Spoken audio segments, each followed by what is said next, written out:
if we get into a full-blown sort of a economic war with the Saudis, and they promise economic vengeance if we start getting tough with them because of this, then what happens? The former advisor to Vice President Dick Cheney, John Hanna. John, that could get messy and fast. Yeah, no, that would really be a nightmare, Neil. As eager as people are to really take a shot at the Saudis here for this tragic incident, they've got to remember, we are now 20 days out from the U.S. government imposing crippling sanctions on the Iranian oil sector that could take out between 1 million to 2 million barrels a day off the market. And the Saudis are the only actor that has the spare capacity to cover those Iranian barrels and prevent a really crippling spike in the price of oil. When the president referred to possibly rogue killers that might have gotten to Jamal Khashoggi, you always think, hearing it coming from the president, that he's got access to more information than certainly I do than you do. What do you think he meant by that?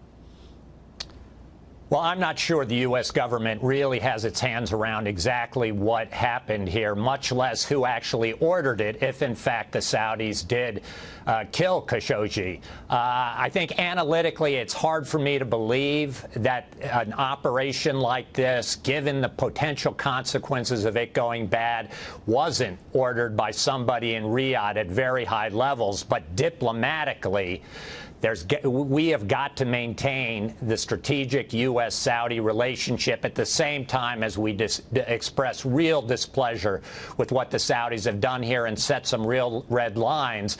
But that means that a cover story about some kind of rogue operation in which the Saudis investigate and really punish somebody may be where this eventually ends up.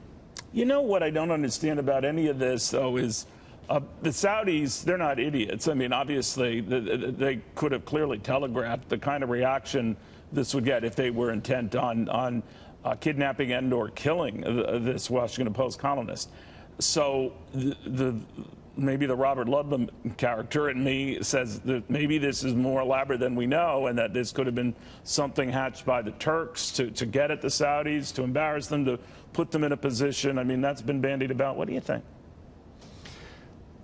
Listen, the Turks and the Qataris are completely unreliable narrators here. That is absolutely true. The Turks have a lot of journalists in jail without any due process. They've engaged in mass arrests of people who are largely innocent, including Pastor Brunson, of course, who returned, thankfully, last week.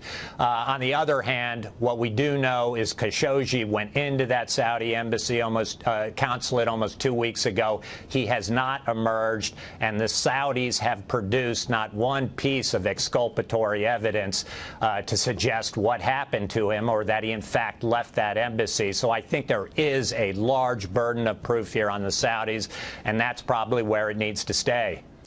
All right, let's see what happens. John, thank you very, very much. John Hanna.